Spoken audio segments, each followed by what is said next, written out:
ओम नमः शिवाय गुरवे सच्चिदानंदमूर्तये निष्प्रपंचाय शांताय निरालंबाय तेजसे। हरिओम प्रभु जी, आज के इस अध्यात्म परिषद में आप सबका स्वागत है। आज का प्रश्न दिल्ली नोएडा से शोभा पुरवार जी का है। उन्होंने पूछा है कि गीता प्रबोधिनी माने गीता जी के ऊपर स्वामी राम सुखदास जी ने जो टीका लिखी है, अर्थघटन किया है, उसकी छोटी आवृत्ति जो साइज में छोटी, उसका नाम गीता प्रबोधिनी है। बहुत सुंदर ग्रंथ है। मैं आपको दिखा भी सकता हूँ। मैं तो चाहता हूँ कि आप सब उसको अपने पास रखें, जरूर रखें। ये है गीता प्रबोधिनी, ये है, इतनी छोटी सी है और उसमें सार बातें जो गीता साधक संजीवनी में लिखा है राम सुखदास जी ने, उसकी सार बातें इसको संग्रह करके इसमें ले लिया गया है। तो गीता प्रबोधिनी के दूसरे अध्याय के 16वें मंत्र में 16वें श्लोक में कहा गया है। 16वां श्लोक क्या है पहले तो ये देख लेते हैं। चलो, गीता अध्याय 2 श्लोक नंबर 16। हाँ, बस वही में। हाँ, ना सतो विद्यते भावो ना भावो विद्यते सतः उभयोरपि दृष्टवन्तः स्तवनयोस्तत्वदर्शिभिः ना सतो विद्यते भावो ना भावो विद्यते सतः। ये महत्वपूर्ण है। क्या कहा कि ना सतो विद्यते भावः ना भावो विद्यते सतः। भाव का अभाव नहीं है और अभाव का कहीं पर भाव नहीं है। यहाँ भाव का मतलब है अस्तित्व, अभाव का मतलब है शून्यत्व। शून्यत्व का कहीं प्रभाव नहीं है और भाव का कहीं अभाव नहीं है। आपने भी यही पूछा है कि संसार में अभाव ही मुख्य है। ये राम सुखदास जी का अर्थघटन है। संसार में अभाव ही मुख्य है, इसके भाव में भी अभाव है, अभाव में भी भाव है। तो यहाँ अभाव ही मुख्य है कहने का मतलब है कुछ न करना, कुछ न बनना, मतलब शून्यत्व नहीं लेकिन स्वस्वरूप में स्थिति।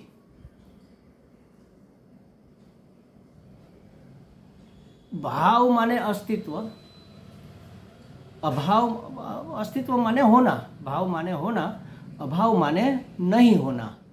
तो नहीं होना ही मुख्य है संसार में। क्यों?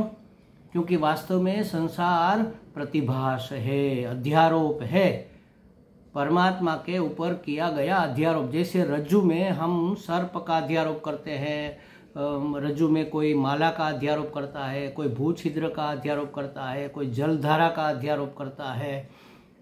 तो भिन्न भिन्न लोग अपने अपने मानस के अनुसार उसमें अध्यारोप करके देखते हैं। जिसने सांप का अध्यारोप किया वह डरेगा, भागेगा, उसके रोए खड़े हो जाएंगे, उसकी सांसें फूल जाएगी। और जो टूटी हुई माला भगवान को चढ़ाते हैं, जब हम फूल माला वो फेंक देते हैं, टूट कर किसी ने फेंक दी अगर, या तो किसी व्यक्ति को पहनाई है और टूटी गई, वो फेंक दी है रास्ते में, टेढ़ी मेढ़ी पड़ी है, तो उसमें डर पैदा नहीं होगा, उसमें सद्भाव पैदा होगा, अहोभाव पैदा होगा कि देखो किसी ने माला फेंक दी है, किसी को पहनाई होगी, किसी का सम्मान किया होगा, तो सद्भाव पैदा होता है। लाठी है तो उसमें उपयोगिता का, टेढ़ी मेढ़ी अगर लाठी पड़ी हुई हमें दिखती है तो उसमें उपयोगिता का भाव हमें होगा, चलो ले लेते हैं, कहीं पर काम आएगी।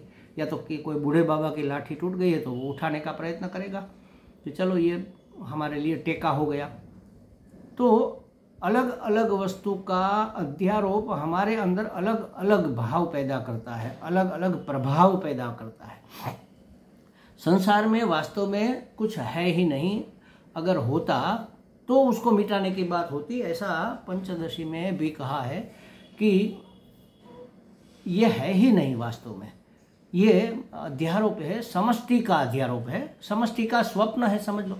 हमारा स्वप्न क्या है? हमने किया हुआ अध्यारोप, हमारा संस्कारों को हमने प्रतिफलित किया, प्रतिभाषित किया।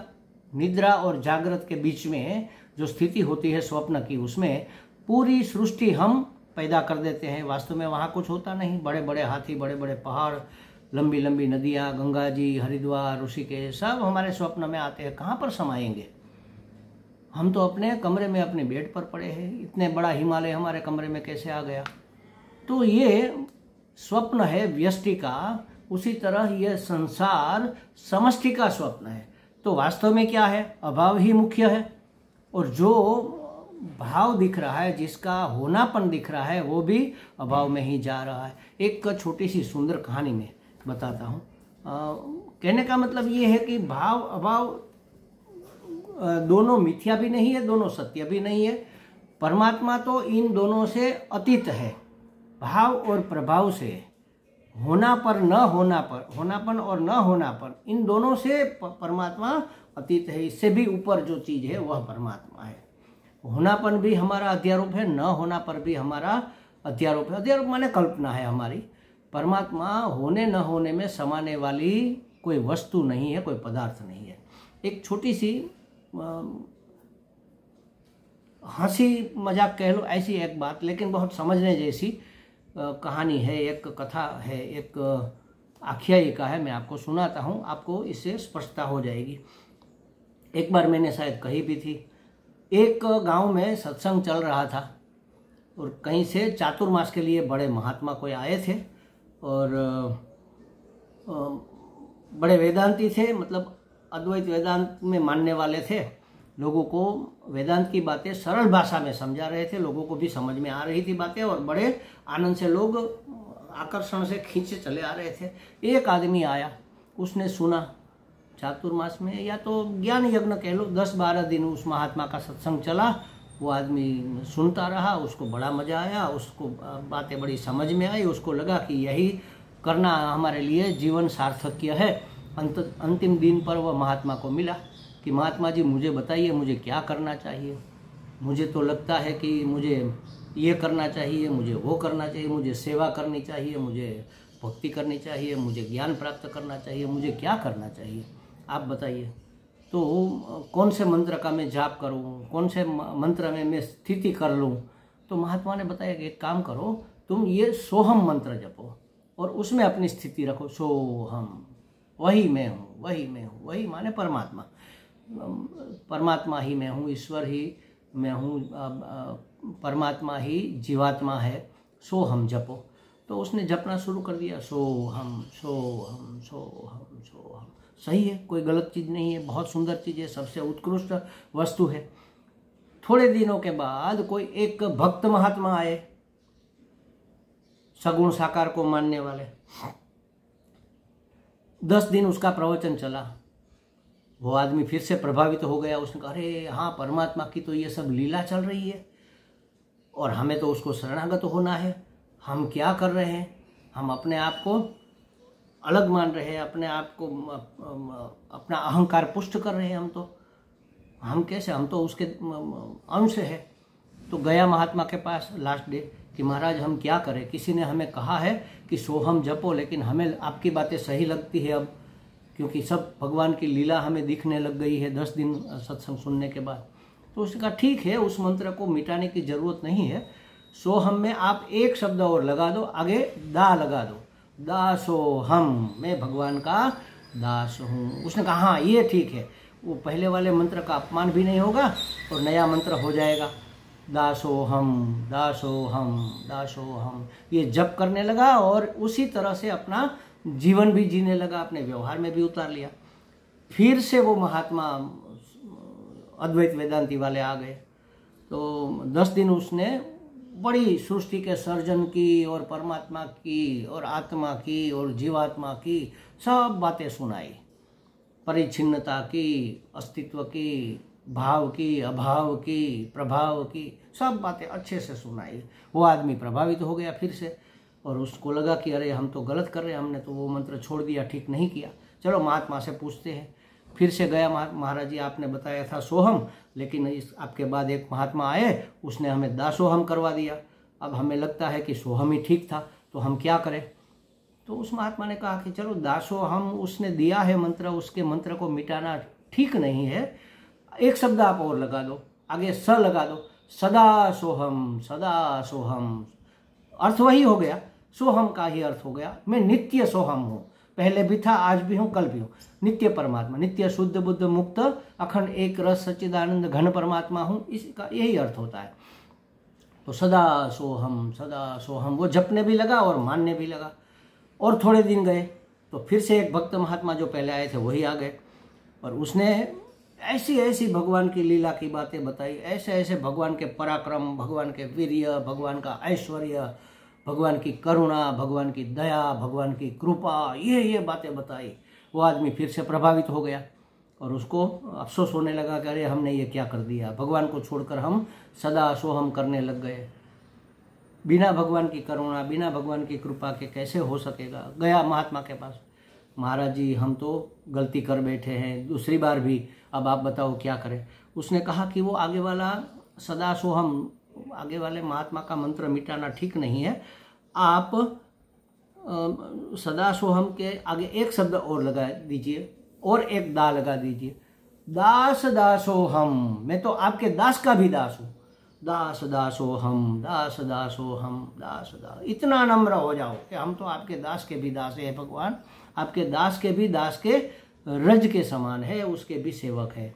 तो बोला, जपने लग गया, दास दासोहम, दास दासोहम, और मानने भी लग गया। उसी तरह अपना जीवन नम्रता से व्यतीत करने लगा। फिर से वो आ गए महात्मा अद्वैत वेदांती, और बताई बातें, खुल कर बताई, अध्यारोप अपवादाभ्याम करके सब बताया कि ये अध्यारोप है, इसका अपवाद करो तो ऐसा होगा, ये करो ये। उसको लगा कि नहीं, बात तो यही ठीक है, हम तो गलती से सगुण साकार में फंस गए, कहाँ कुछ है ही नहीं, मृग जल के समान सब ये दिख रहा है। तो गया महात्मा के पास कि महाराज जी हम तो बेवकूफ़ है, हमसे बहुत बड़ी गलतियां हो जाती है, हमने तो आपके मंत्र का सत्यानाश कर दिया और दास दासो हम कर दिया। उस महात्मा ने कहा कि ठीक है भाई, उस महात्मा ने कहा है तो उसका मंत्र मिटाना ठीक नहीं है, उसको भी रखो, एक स और लगा दो। उसने लगा दिया, सदा सदा सोहम, सदा सदा सोहम, सदा, मैं तो हमेशा नित्य निरंतर शुद्ध बुद्ध मुक्त एक अखंड एक रस सच्चिदानंद परमात्मा हूँ, सदा सदा सोहम का अर्थ यही होता है। तो उसने ये जपना शुरू कर दिया और उसी प्रकार जीवन बिताना कहने का मतलब ये है कि आप दास हो जाओ या आप सोहम हो जाओ, दोनों क्या चीज है।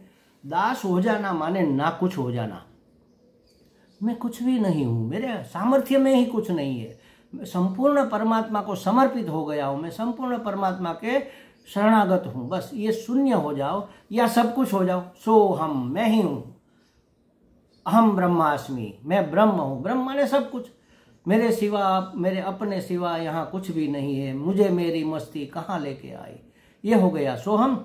और मैं परमात्मा का शरणागत हूँ, मैं परमात्मा को समर्पित हूँ, ये हो गया दासोहम। तो या तो शून्य हो जाओ या सब कुछ हो जाओ, दोनों बातें सही है, न तो परमात्मा शून्य है न तो परमात्मा सब कुछ है, परमात्मा इन दोनों है और इन दोनों से भी अतीत है। तो यहां जो आपने पूछा है इसका अर्थ यही होता है कि संसार में अभाव ही मुख्य है। अभाव ही मुख्य माने कुछ था नहीं, उसमें से अगर कुछ बना है तो कुछ नहीं रहेगा, जो बनता है वो तो बिगड़ता ही है। लेकिन जिस अधिष्ठान पर ये सब अध्यारोप हो रहे हैं वो अधिष्ठान नित्य निरंतर शुद्ध बुद्ध मुक्त अखंड एक रस सच्चिदानंद है। तो भाव कहो, अभाव कहो, प्रभाव कहो, जो भी है, ये उस बात का समर्थन करती है जैसे एक साधना है चुप साधना या तो ना कुछ करना। ये रामसुखदास जी की एक छोटी सी पुस्तक है चुप साधना, उसको पढ़ने जैसा है। उसका अंतिम जो प्रकरण है वो तो बहुत ही सुंदर है, उससे बड़ी कोई साधना नहीं। आप कुछ मत करो, बस कुछ भी मत करो, बैठे रहो, बस बैठो, चुप बैठो, न तो कोई भाव उत्पन्न हो, न तो कोई विचार उत्पन्न हो, न तो कोई वृत्ति उत्पन्न हो, न तो कोई वाणी से शब्द बोले, न तो कोई अंगों से क्रिया करे, न तो हलन चलन करे, बस बैठो, यही साधना करो। धीरे धीरे धीरे धीरे आप अकर्ता हो जाओगे। अकर्ता होने के बाद आप अगर कुछ करते हो तो आप नहीं करते हो, ये हो रहा है बस। इसलिए मैं कहता हूँ कि वो शरणानंद जी महाराज का जो वाक्य एक है, ब्रह्म वाक्य है, इसको जीवन में उतारना चाहिए। करने में सावधान और होने में प्रसन्न रहो। करने में सावधान रहो माने मैं करता हूँ ये भाव ना आ जाए, मुझसे करवाया जा रहा है, परमात्मा की प्रेरणा से सब हो रहा है। तो कोई कुछ भी करते वक्त सावधान रहो, उसमें अपना कर्तृत्व मिश्रित न होने पाए, इसकी सावधानी रखो। और होने में जो हो रहा है, बाहर घटित हो रहा है, उसमें प्रसन्न रहो। अरे बहुत गर्मी पड़ रही है, हाँ पड़ रही है तो पड़ रही है, उसमें नाराज होने की क्या बात है। बहुत ठंड पड़ रही है, हाँ पड़ रही है तो पड़ रही है, ये तो परमात्मा की योजना है, स्वीकार है, सब स्वीकार। माने होने में प्रसन्न और करने में सावधान, तब सब अभाव ही मुख्य हो जाएगा। माने कुछ है ही नहीं, आप और आपके सिवा और कुछ नहीं है, सिर्फ परमात्मा। आप भी परमात्मा, मैं भी ब्रह्म, तू भी ब्रह्म, सब ब्रह्म। तो संसार में अभाव ही मुख्य है और भाव में भी अभाव है, अभाव में भी भाव है। माने शून्य हो जाओ या सब कुछ हो जाओ, या ना कुछ हो जाओ या सब कुछ, दोनों एक जगह ही मिलते हैं। ना कुछ हो जाना माने अपने अस्तित्व को, अपने अहंकार को, अपने अहम बुद्धि को धीरे धीरे धीरे धीरे विगलित कर देना और परमात्मा में समा जाना। जैसे गंगा जी समुद्र में अपने आप को समर्पित कर देती है, फिर गंगा जी नहीं बचती। समुद्र में जाकर ढूंढो, कहाँ पर है गंगा जी, कहाँ पर है यमुना जी, कहाँ पर है सरस्वती, कहाँ पर है मेसो, कहाँ पर है ताप्ती, कोई अलग से आपको नहीं दिखेगा। वो उसका अपना अस्तित्व मिट जाता है, सब समुद्र हो जाता है। बस उसी तरह जीवात्मा परमात्मा के शरणागत हो गया, समर्पित हो गया तो परमात्मा ही रह गया। या तो कह लो कि परमात्मा के सिवा कुछ है ही नहीं, जो भी जल है वास्तव में समुद्र ही है, समुद्र का ही है। एक बूंद समुद्र में से एक छींटा उड़कर हमारे गाल पर गिरा, तो उस पानी की बूंद में और समुद्र के पानी में कोई फर्क है क्या? लेबोरेटरी में जाकर चेक करो, इसमें भी H2O है, उसमें भी H2O है। पानी तो पानी है, उसका रूप बदल गया, बूंद हो गया तो पानी नहीं मिट गया, उसका फेन हो गया, उसके तरंग हो गए, उसके बुदबुदे हो गए, पानी तो पानी ही रहा। रूप बदलता है, स्वरूप तो वही रहता है। तो ना कुछ हो जाओ या सब कुछ हो जाओ, अभाव में ही सब प्रभाव छिपा हुआ है। माने कि परमात्मा उससे अतीत है। ये बातें हमें समझनी चाहिए। ये बात बहुत गहरी है। अगर ये बात समझ में आ गई तो आप अपने आप को जस्टिफाई कर पाओगे और किस रास्ते पर जाना है ये आप समझ पाओगे। हमें लगता है कुछ स्पष्टता हो गई होगी। हरि ओम।